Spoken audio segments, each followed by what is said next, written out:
Alors ça, vous voyez, ça c'est vraiment une victoire très importante.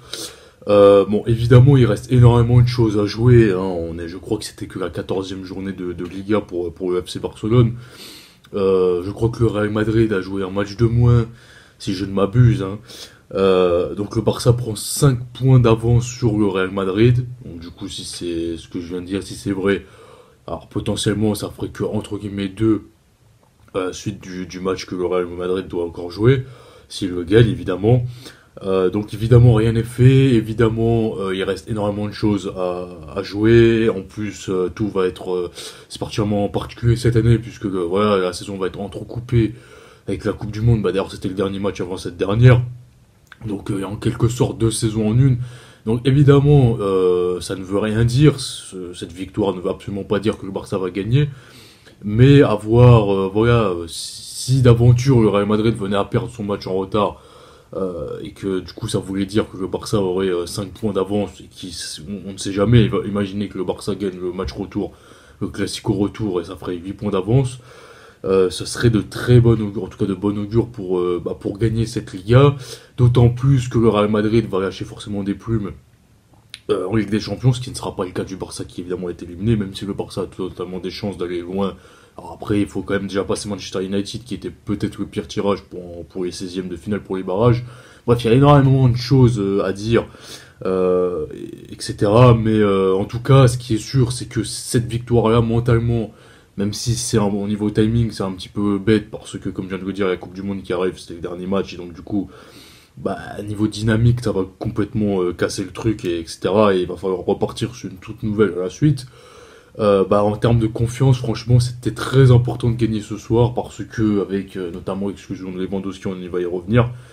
Eh bien, je pense que ça fait vraiment un gros coup positif pour le FC Barcelone. Et comme je l'ai dit, si ça avait été dans la lignée d'autres matchs qui se seraient succédés, ça aurait été extrêmement positif pour pourquoi pas une série de victoires. En l'occurrence, ça ne sera pas le cas, mais de toute façon, il fallait vraiment gagner et profiter de la victoire du Real hier. Donc bonsoir à tous, hein, évidemment. Donc on se retrouve, vous avez compris, pour le débrief du match entre Osasuna et le FC Barcelone. Donc je me répète, il me semble, dans le cadre de la 14e journée de Liga. Donc deuxième vidéo de la journée. Je vous invite à aller voir, parce qu'en plus elle était assez importante à mes yeux et tout par rapport à la Coupe du Monde. Donc je vous invite à aller voir la précédente si ça n'est toujours pas le cas. Voilà, donc que dire d'autre? Alors il y a un autre truc aussi sur lequel je voulais revenir. Alors j'allais dire c'est assez marrant, c'est pas très sympa de dire ça, mais en fait il y a eu deux exclusions aujourd'hui, enfin ce soir. Donc Lewandowski comme je viens de le dire, et aussi Gérard Piqué. Et en fait je n'avais même pas capté lors du dernier match. Je vous rappelle, j'avais dit que c'était son dernier match. En fait, ce n'était pas censé être son dernier match, enfin c'était son dernier match au Camp Nou, mais ce n'était pas censé être son dernier match tout court, parce que c'était censé être celui-là. Mais au final, j'avais eu raison sans le vouloir, ça a été son dernier match tout court, le dernier, puisqu'il s'est fait exclure à la mi-temps. Alors je ne sais absolument pas pourquoi, j'ai juste vu qu'il s'était fait exclure par l'arbitre à la mi-temps, vraisemblablement pour des mots déplacés. Voilà, donc en fait il y a eu deux exclusions, bon, du coup... par rapport au terrain, pour en parler, il n'y a pas eu trop de soucis de par l'exclusion de Piqué puisqu'il était sur le banc, mais c'est un petit peu bête, ça fait un peu tâche de se faire exclure sans même avoir foutu un orteil sur la pelouse, en tout cas pour jouer, quand c'était son dernier match en carrière, quoi. Surtout quand on a eu la carrière qu'a eu Piqué. Enfin bref, d'ailleurs, petite parenthèse, je crois, il me semble qu'en fait Messi n'a même pas adressé le moindre message sur les réseaux sociaux à Gérard Piqué.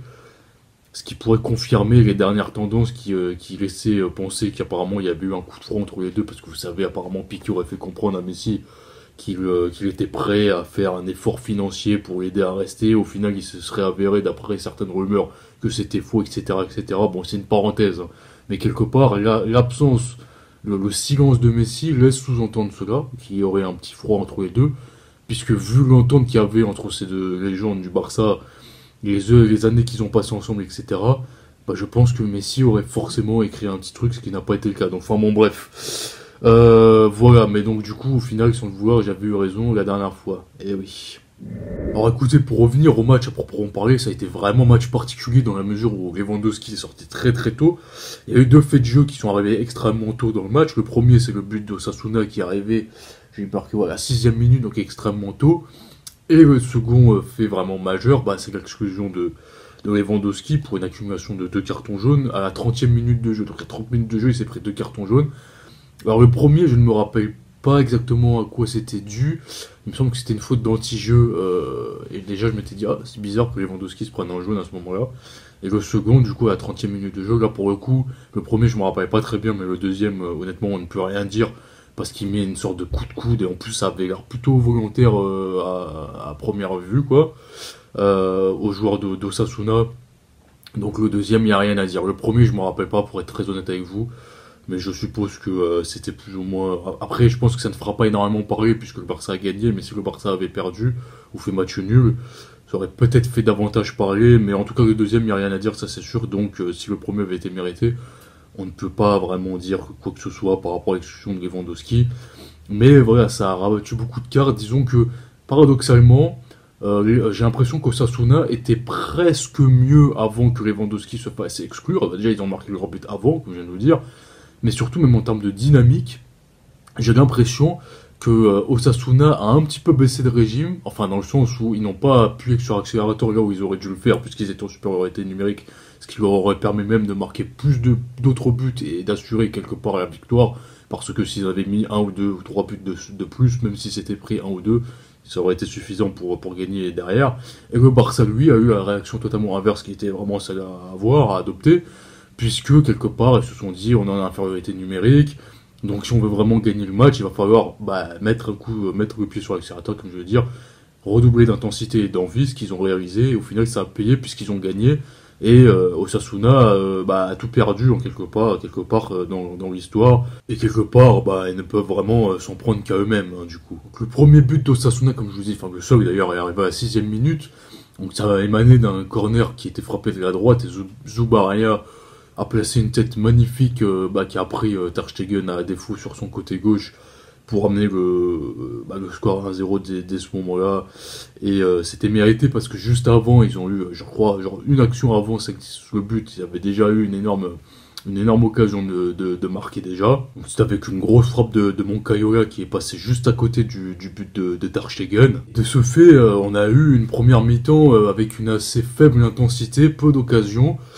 Mais vers la fin, à partir, comme je disais, du moment où Lewandowski est sorti, le Barça a vraiment redoublé d'envie, d'intensité, je me répète.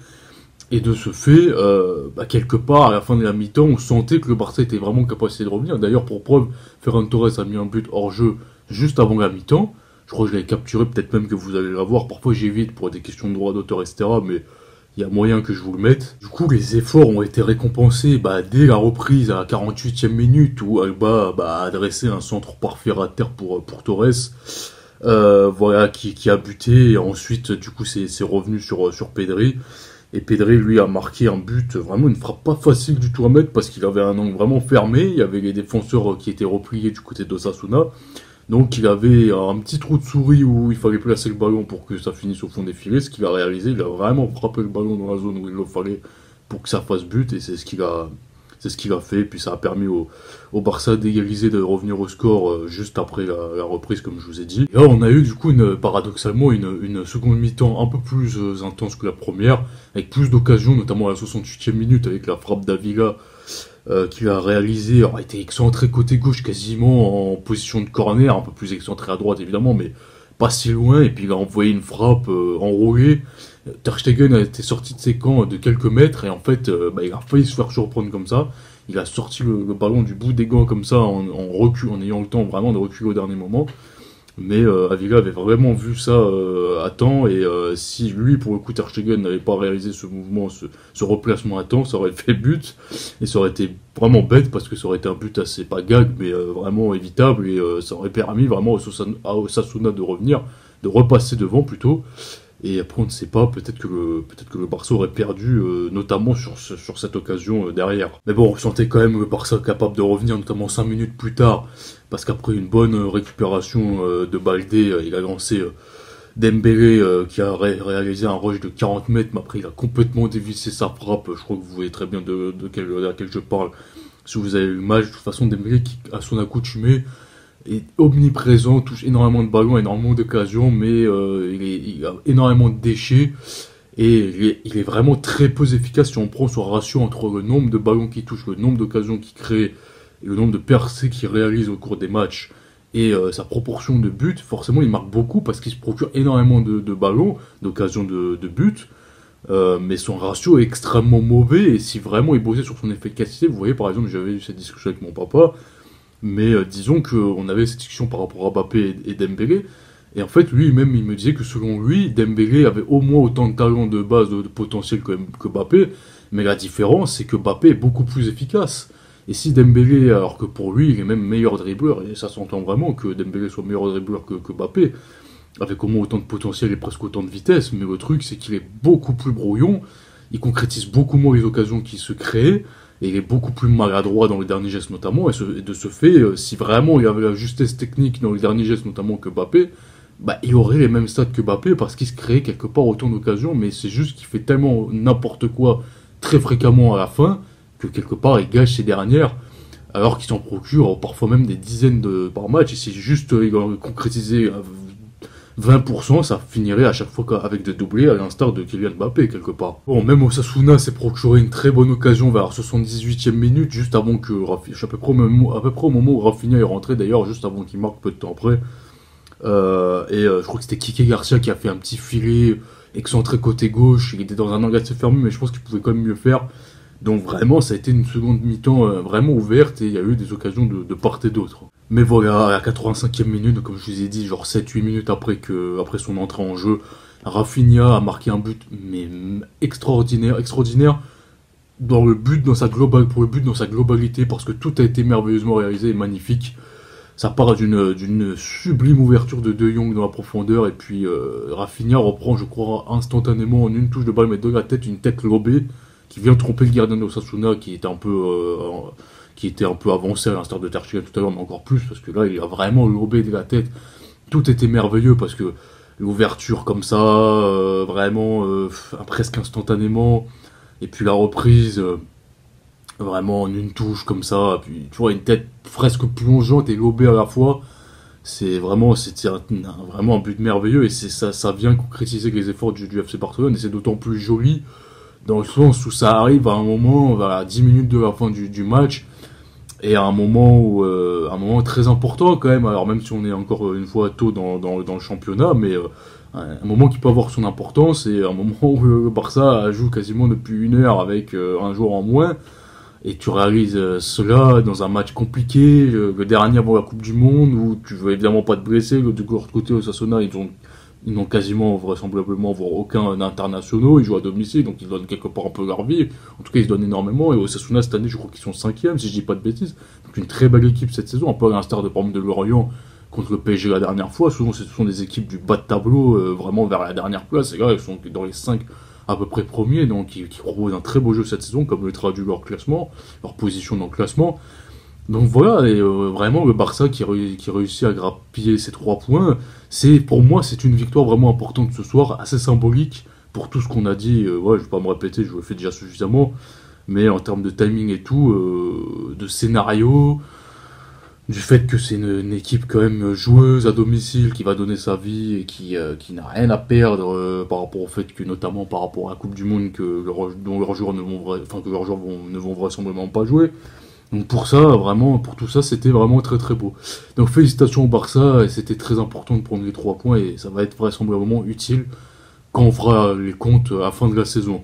Voilà, en tout cas, j'espère que cette vidéo vous aura plu. Je vous remercie grandement de l'avoir regardée. Et moi, je vous dis vraisemblablement à partir de probablement demain, pour qu'on commence à faire les vidéos relatives au groupe de Coupe du Monde, comme je vous l'ai annoncé dans la vidéo de tout à l'heure. C'est pour ça également que je vous incite à aller la voir, si vous ne l'avez pas vu encore.